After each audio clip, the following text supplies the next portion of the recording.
آج وہ کلاس میں آئی، میں اسے دیکھ کر حیران رہ گئی۔ سرخ سرخ سوجی ہوئی آنکھیں، اترا ہوا چہرہ، لگ ہی نہیں رہا تھا وہ علیزہ ہے جو ہر دم ہنستی کھلکھلاتی رہتی تھی، جو ہر بات کو ہنسی مذاق میں اڑا دیتی، مگر آج تو معاملہ ہی الٹ لگ رہا تھا۔ میں مسلسل اسے نوٹ کر رہی تھی۔ لیکچر کے دوران بھی علیزہ کھوئی کھوئی ہی رہی۔ میں نے فی الحال اس سے کچھ نہیں پوچھا، کیونکہ میں جانتی تھی علیزہ میرے ساتھ ہر بات شیئر کرتی ہے، وہ خود ہی سب کچھ بتا دے گی۔ لیکن میں اس حال میں دیکھ کر خود بھی پریشان ہو گئی تھی، کیونکہ علیزہ کل تک تو بہت خوش تھی، اتنی خوشی کی بات بات پر مسکرا رہی تھی۔ آج کل وہ ویسے بھی بہت ہی خوش تھی، کیونکہ 2 مہینے بعد اس کی شادی تھی، اس لیے وہ شادی کی تیاریوں میں مگن تھی اور ہر روز آ کر اپنی شادی کی خریداری کی تفصیل بتاتی کہ اتنے سوٹ لیے ہیں، اس لیے سلوائیں وغیرہ وغیرہ۔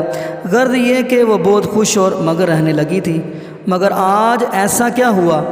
پوری کلاس کے ساتھ اس کا بہت دوستانہ رویہ تھا، اس لیے سب نے اس کی خاموشی بہت شدت سے محسوس کیا تھا۔ جیسے ہی کلاس ختم ہوئی، ہم لوگ کنٹین میں آ گئے۔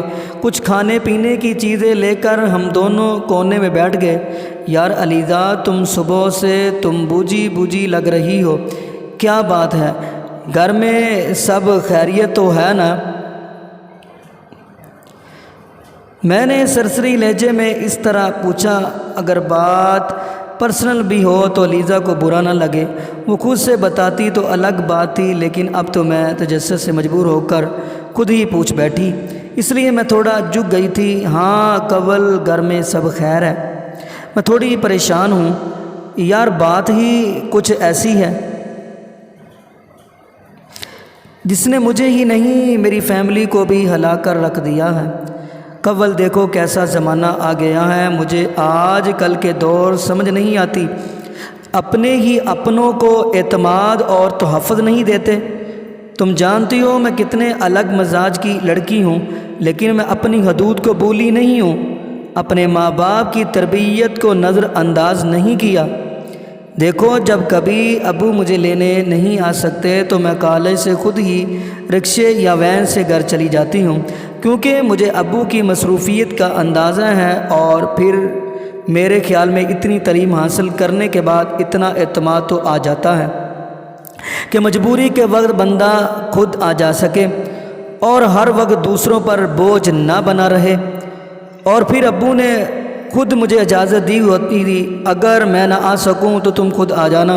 علیزہ نے آنسو صاف کرتے ہوئے کہا۔ مجھے تجسس نے گھیر لیا، آخر اس معمولی سی بات میں کیا بات ہے، کچھ سمجھ نہیں آ رہا تھا۔ ہاں تم بالکل ٹھیک کہہ رہی ہو، میں نے تائید لہجے میں کہا، اور یہ کہ جہاں میری شادی ہونے والی ہے وہ میرے دور کے رشتہ دار ہیں، اور یہ بہت نازک معاملے ہوتے ہیں۔ کول، لوگ چھوٹی چھوٹی باتوں کو اتنا نوٹ کرتے ہیں۔ لیزا ہے بات جاری رکھتے ہوئے کہا۔ اب مجھے تشویش ہونے لگی کہ معاملہ سنجیدہ لگتا ہے، لیکن کیا؟ ہاں یار آگے بولو، ہوا کیا ہے؟ میں نے بے صبری سے پوچھا۔ بس کیا بتاؤں، میرے پھپھو نے کہا ہے کہ جب میں اکیلی گھر آتی ہوں تو میں سیدھی گھر نہیں آتی، بلکہ راستے میں کس سے ملنے جاتی ہوں۔ کول دیکھو، جب ابو لینے آتے ہیں تو ہم اپنی گاڑی سے آسانی سے گھر چلے جاتے ہیں، لیکن جب مجھے خود سے گھر جانا ہو تو تب مسئلہ ہوتا ہے، کبھی رکشہ نہیں ملتا، کبھی وین نہیں ملتی۔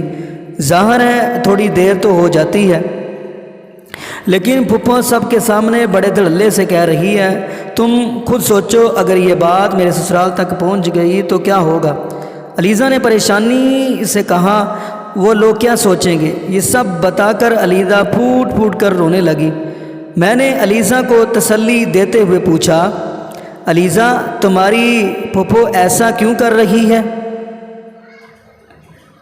علیزہ نے کہا، یار تم جانتی ہو لوگ ہماری پڑھائی کے کتنے خلاف ہیں، لیکن ہم سب نے پھر بھی پڑھا اور شادیاں بھی اچھے گھروں میں ہو رہی ہیں، یہ سب کچھ پھپھو کو برداشت نہیں ہو رہا۔ بات میری سمجھ میں آ گئی تھی، تبھی میں نے علیزہ کو کہا، ایسے مسائل زندگی میں تو آتے رہتے ہیں، بے شک یہ معاملہ چھوٹا نہیں، اس کا تمہاری زندگی پر بہت گہرا اثر پڑ سکتا ہے، لیکن اس طرح رونے سے مسئلے حل نہیں ہوتے۔ تم یار تمہارے بڑے تمہارے پھپھو سے بات کریں، آخر ان کی بھی بیٹیاں ہیں، انہیں احساس دلاؤ وہ بنا ثبوت بات کیوں کر رہی ہے۔ اگر وہ آج تمہارے ساتھ ایسا کر رہی ہے، خیر تم پریشان نہ ہو، خدا پر بھروسہ رکھو۔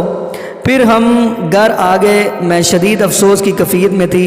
لڑکی کا کردار ایک موتی کی طرح شفاف ہوتا ہے، اگر اسے ذرا سی بھی گرند پہنچے تو وہ میلا ہو جاتا ہے، اور سب سے بڑی بات اللہ تعالیٰ بھی کسی کے کردار پر بات کرنے سے منع کرتا ہے۔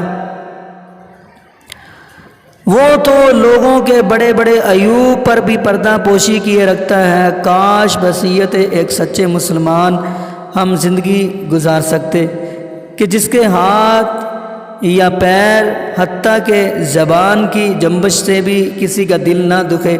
علیزہ کی پھپھو نے جانے کس منفی سوچ کے تحت ایک بات تو کر دی، لیکن شاید ان کو خود بھی اندازہ نہیں کہ علیزہ کی زندگی پر اس کا کیا اثر پڑ سکتا ہے۔ ایک علیزہ کی کہانی تو میں نے آپ کو بیان کر دی، نہ جانے ہمارے ارد گرد کتنی علیزہ ہوں گی جو ایسے تہمت، بہتان اور الزام تراشیوں کا نشانہ بنی چلی جا رہی ہیں۔